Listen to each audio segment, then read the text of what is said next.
What up, Daily Supply fam, and welcome back to the lovely, amazing Daily Supply vlog. This is going to be episode 8. Excited to be back.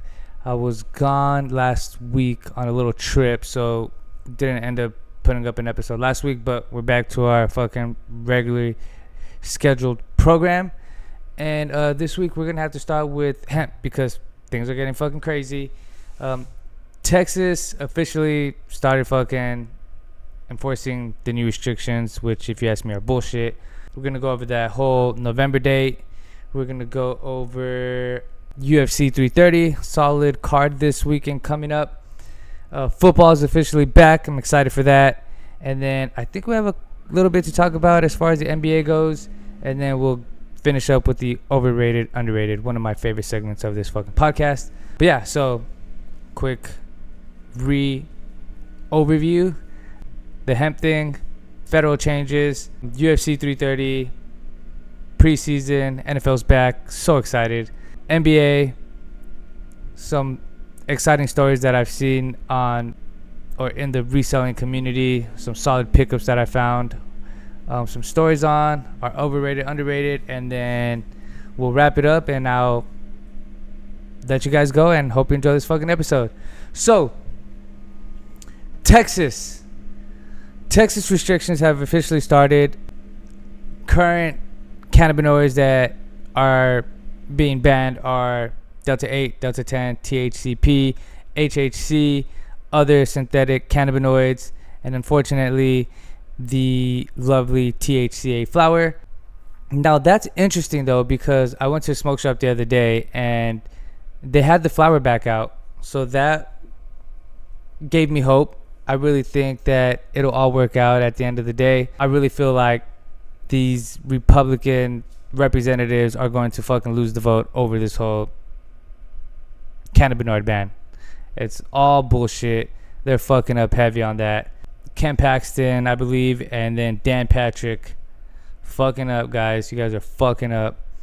I know that with that whole ban thing, it's definitely affecting smoke shops, dispensaries, head shops, any shop that really carries these kinds of products to help its customers, because again, as always, there are benefits to the hemp plant. There's a ton of benefits, and I mean, if you have fucking alcohol, don't fucking say shit about hemp. All that's gonna do is just move all this shit to the black market, to your dope boys, you know what I mean? Respect the hustle.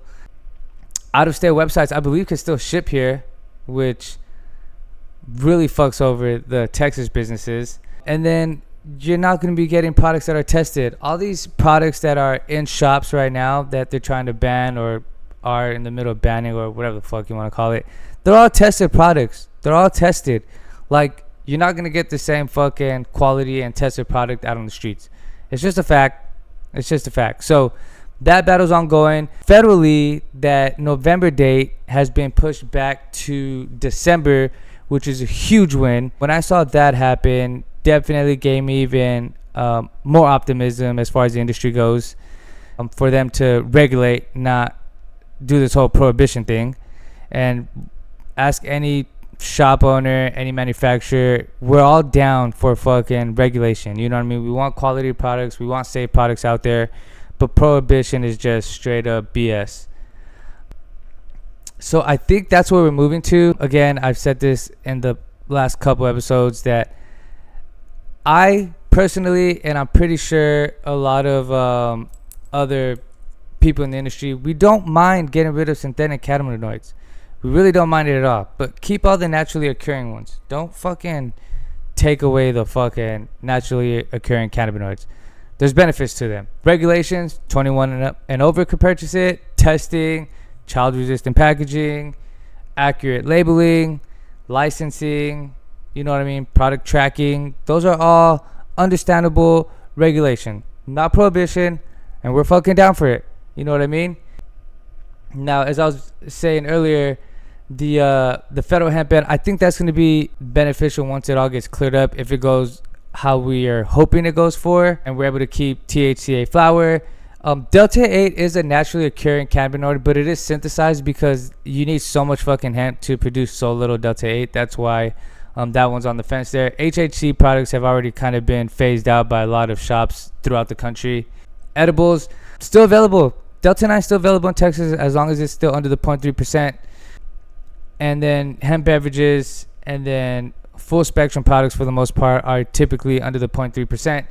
But that whole thing of them moving the date back was a fucking huge win. Huge win for everybody because it gives us hope and shows that we're moving more towards regulation over prohibition.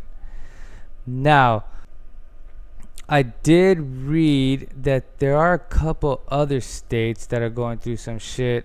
Let me see here. Who was it? I know that there's a couple other states that are kind of everywhere when it comes to all this, and it even gets even trickier because then it gets down to like cities and counties. One county will allow it, the other one won't. But again, when this December date comes around, hopefully there's a good solid map out as to what's good to go. You know what I mean? And we could really fucking move forward and let these businesses thrive. Let the businesses thrive. Let the fucking hemp industry thrive. Damn it. Now, question for you guys. Would you guys prefer just leaving it as the original Farm Bill was? I know that in a way I definitely would prefer that. You know what I mean? Personally. Or on a new framework. Getting rid of synthetic cannabinoids. Which I don't mind. But I prefer the first option at the end of the day. But I don't mind the second option. Alright guys, so now let's move over to the UFC card. UFC 330 this weekend. We got a fucking great card. Main event's going to be Islam Makhachev versus Ian Machado Gary. Islam's fucking keys to his victory, if you ask me, are going to be his grappling, his cage control, his fight IQ. His IQ's through the fucking roof. His ability to dictate fights. His ability to dictate fights is really impressive. And I think one really key factor of that is just his grappling ability. That definitely helps him when dictating the fights. And then his legacy is just growing. Ian's fucking keys to victory are going to be his length. You know what I mean? His movement. He's going to have to move around that ring. He's going to have to strike and move. His striking, his distance management are going to be super important in this fight. And a good question is, can Ian really keep Islam off of him for 25 minutes? I don't think there's any way they go a whole 25 minutes without him going down at least once, because Islam is that good. Now, when he does go down, however many times, it's all about how he's going to control those situations. He's going to have to figure out a way to get back up real quick, you know what I mean? Because when you're on the ground grappling with a guy like Islam, it's really fucking difficult to fucking win a fight when he's just all over you. So, who do you guys think is going to win this fight? I have it leaning towards Islam because he's a beast, but I would like to see Ian win. That'd be a nice fucking win for him. Some of the other fights, we have Mackenzie Dern versus Jillian Roberts. Mackenzie Dern, the champion, is the favorite in that one. Jalen Turner versus Fernandez. Jalen Turner is the favorite. I can see him taking that. Mansoor Abdul Malik versus Dustin Stoltzfus. Abdul Malik is a heavy favorite there. Probably going to get that one. But at the end of the day, we never know when it comes to UFC and these fights and any kind of striking or combat sports like this. Anything can happen. But I do see Abdul Malik getting that one. And then we have Edson Barbosa versus Esteban Ribovics. And Ribovics is a heavy favorite on that one too. I definitely see that one leaning towards Ribovics. No doubt. Now, football's back. So excited. So excited that football's back. We're going to have amazing weekends full of sports. College football is going to be here soon. NFL's back. Preseason just started. I did watch the Hall of Fame game between... It was the Cardinals. Who played the Hall of Fame game? It was the Cardinals and the Panthers. And that game came down to the wire. Homie scored a touchdown at the end to take that dub. And then I was supposed to record this episode a couple days ago, but I'm barely recording now. So I did watch my Pats today against the Colts. Good game. Of course, we're talking about, you know what I mean, preseason. So You have the starters play very little, but the games are super competitive and exciting. This game ended up in a tie. Our fucking boy missed the game-winning field goal, unfortunately. So that's what happened there. Some of the other games that happened today are... Let me pull those up real quick for us. Who played today? Let's see here. Today we had... Bengals beat the Lions. Steelers beat the Packers. Pats Colts ended in a tie, like I said. Chargers destroyed the Texans. Cardinals beat the Raiders. Looks like it might be another tough season for the Raiders this year. Titans beat the Niners. And then tomorrow, Friday, we have the Bucks Jets, Dolphins Commanders, Broncos Falcons. And then Saturday, we have Vikings Giants, Panthers Bills, Browns Bears, Jaguars Saints, Rams Chiefs. That'll be a good one to watch. Definitely want to watch that, especially with that fucking new Rams squad. Eagles Ravens, Cowboys Seahawks. And then there is no game Sunday this week for preseason. But yes, I am so fucking excited about this fucking preseason. Patriots are looking good. As I said last episode, I see the Patriots and the Rams in the Super Bowl this year. I'm not sure who do you guys think is going to make it to the Super Bowl, but that's my call this year. We do have Patrick Mahomes coming back from that season-ending injury. It'll be interesting to see how he does this season. I think he'll be just fine though. Dude's a fucking stud. He's a amazing quarterback. Now for NBA, what do we have in the NBA? Dust is settled. Nothing crazy that I've seen in the NBA. But now I do have some questions for you guys. Now that we've all had time to digest everything that's happening in this offseason, who do you guys think had the best acquisition?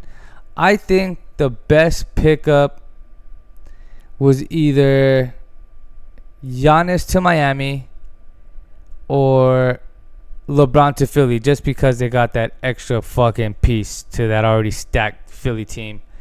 Worst trade. What was the worst trade? I don't know. I'm gonna have to get back to you guys on that one. Who do you guys think had the worst trade? I have a feeling some of y'all are gonna say maybe the Miami trade, just because they got so many people and they just got like a couple players. But I agree to disagree there. Best new duo. Who would be the best new duo? We'll see how that LaMelo and Anthony Edwards duo does. I think that'll be a solid duo. Giannis and Bam will be a fucking solid duo too. It could be a toss-up between those. You can't even call it a duo in Philly because they're just fucking stacked. But, I mean, I guess if you wanted to, you could say, like, Jalen and LeBron. You could also go Jalen and Maxey. I mean, you could go anywhere with that Philly team. The team most likely to disappoint. If Philly does not win and make it far into the playoffs, that's the biggest disappointment, just because of how stacked they are, if you ask me. Team most likely to outperform expectations. I have a feeling that it's going to be... I feel like...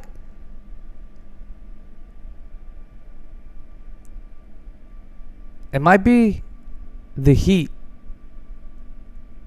that outperforms a lot of people's expectations.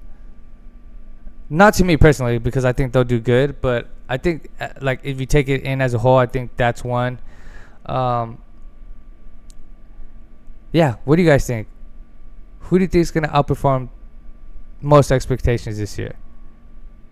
So now, I did find some fucking fire fire stories as far as the resale game goes. If you guys haven't checked out my shop, make sure you do that, please. lacultura.shop. I've been getting a ton of love, tons of sales. I appreciate everyone who's shown any kind of support. Definitely appreciate you guys there. But let me find this. I found a couple fire stories. Let's see here. 24K Vintage found over 750 NASCAR pieces from one single listing on, I want to say, on Facebook Marketplace. 750 NASCAR pieces, bro. That's fucking insane. Snapbacks, keys, racing gear, all kinds of shit. That was the fucking come up right there. I can't wait till I find a haul like that. Another one that I saw, this one was fire. A lady sold, who did she sell them to? Some lady posted some vintage Tupac tees. She had been collecting them since she was a fucking teenager. Banger Tupac rap tees. Came up on some fire ones. Some that are very rare. Very, very fucking rare. Yeah, that was a fucking crazy ass come up right there. That was another come up that I seen. And then I thought there was one more, but I don't know if I saved that story. What a dummy. Let me see here. Oh, I think. Yeah, no, I already talked about that. Okay, yeah. Those are the two craziest stories that I saw. Banger fucking Tupac rap tees, and then that 750 piece NASCAR come up. Big dub right there for that dude or girl. 24K vintage. Mad props. So that was the biggest, craziest pickup that I seen. Something that I'm buying. I'm back at it, guys. If you guys follow the vlog, you guys will see that I'm back at it. Picked up a few fire pieces last week. So I'm excited that we're getting that going. I actually got a new drop that I'm getting ready to put up tomorrow. Let's see here. Yeah,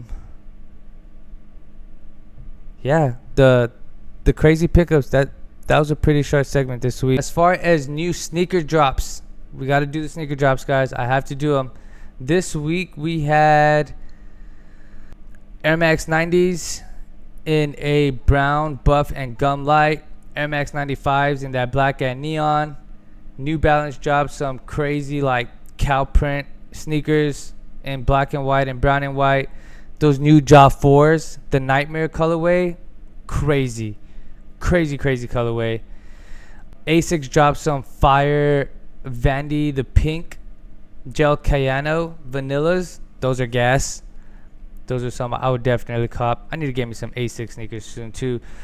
Some other shoes that dropped were the Converse Shays 001, which is interesting because he just signed to Nike. I'm not sure if he still has time left in his contract with Converse, but they dropped 3 different colorways. Nike Air Force One Low Protro LA Dodgers just released. Those actually released on Sunday. And then we got some new Jaw colorways, but we'll go over those in next week's episode because that's for next week's drop. So those are some of the sneakers that dropped this week. The ones that I would definitely cop are those new Jaws Air Max 95s. Big fan of those. So pretty light drop for sneakers this week, if you ask me. Now let's do our quick overrated, underrated segment before we wrap this episode up. So THCA flower, heavily underrated unless you know what it's about. It's a heavily underrated cannabinoid. It's the shit. I'll tell you guys that. If you guys want more info or want to learn more, you could always reach out to me, guys. Maybe I'll do an episode where we go over all that shit in detail. Let me know in the comments if that's something that you'd be interested in. Delta 8, I feel like it is slightly overrated. I prefer THCA flower or THCA, and of course your regular THC. Hemp beverages. Hemp beverages are actually rated just right. They're actually outperforming alcohol beverages, which is probably why alcohol keeps fucking trying to fight the hemp industry. Hemp beverages are fucking crushing it, guys. Crushing it. I've even talked to, because as you guys know, if you guys follow the vlog, I do a lot of B2B business in that space. Talk to tons of owners, smoke shops, head shops, liquor stores, any kind of store that'll sell these types of products. And liquor stores are telling me that their hemp beverages are outperforming alcoholic beverages these days. Smoke shops, I swear I went over this one last time, but I feel like it depends on the smoke shop. It could be underrated or overrated. There's some fire ass smoke shops out there. There's some fucking shit smoke shops out there. And you guys know what I'm talking about. Online hemp I believe that is going to be underrated. Tons of business online in hemp, especially in certain situations where they could get products shipped to them. They just can't find them at their local stores. That's a huge business. Cannabis hemp influencers, I think they're underrated. I think they bring a lot of value. It's a growing industry, and it's going to keep growing, especially after we get this big win in December with the whole Farm Bill thing. Current Farm Bill, I think, is underrated just because they're trying to make all these fucking changes. I love it how it is, but if it changes, like I said, I don't mind getting rid of synthetic cannabinoids. I don't mind that, but keep all the naturally occurring ones. Let's keep this industry growing. No prohibition. Regulation's fine. State by state regulation is a pain in the fucking ass. Let's just fucking stick to one thing and let everybody run their business, and let's keep this fucking party moving. Ian Machado Gary, I would say he's slightly underrated. Islam's all-time resume, underrated. Carlos Prates, I think he's rated just right. I think most people that pay attention to UFC see the value and how good that motherfucker is. 5-round non-title fights. I think 3-round non-title fights is fine. You know what I mean? Because 5 rounds is fucking crazy. 5 rounds is crazy. NFL preseason, rated just right. Everybody loves it. Everybody loves it. You like to see kind of the idea of what's going to be going on in the season for your team, especially. Rookie preseason hype, I think, is underrated. Some rookies could fucking kill it. It's a tough thing to do, so it's always exciting to see the rookie that's really going to perform like that. Cowboys hype, way overrated. They ain't doing shit this year. Steelers hype, I think is overrated too. I know Aaron Rodgers is coming back. We'll see how they do. Don't get me wrong, he's a great quarterback. You know what I mean? But I think his time is... Father Time is just caught up, boy. Giannis and Bam, I think that is underrated. I think that is a very, very, very solid, very solid duo right there. Ja Morant's comeback potential, I feel like it's underrated. I think he's going to come back and make a killing. I feel like many people are bringing him off. Not just because of basketball, because of his outside of the court antics and shit that he's been involved in. But I think he's going to be great. I think he's going to come back and do great. LaMelo and Anthony Edwards, I think that is slightly underrated. I think they'll do better than some people think. Anthony Edwards is a beast. LaMelo's a beast. Let's see how they both do together. NBA Cup. I think that's a cool ass thing that they brought in. I think it's super cool. I would say slightly underrated or rated just right as overall. Definitely not overrated. I think that NBA Cup tournament that they did during the season, it brings excitement, brings hype to the NBA, especially because it's such a long ass fucking season. And that's where I stand there. Super teams. I feel like super teams are overrated. I liked it better when the best players in the league weren't trying to team up with the other best players. It was all competition. You know what I mean? I prefer that, but it is what it is, guys. It is what it is. So,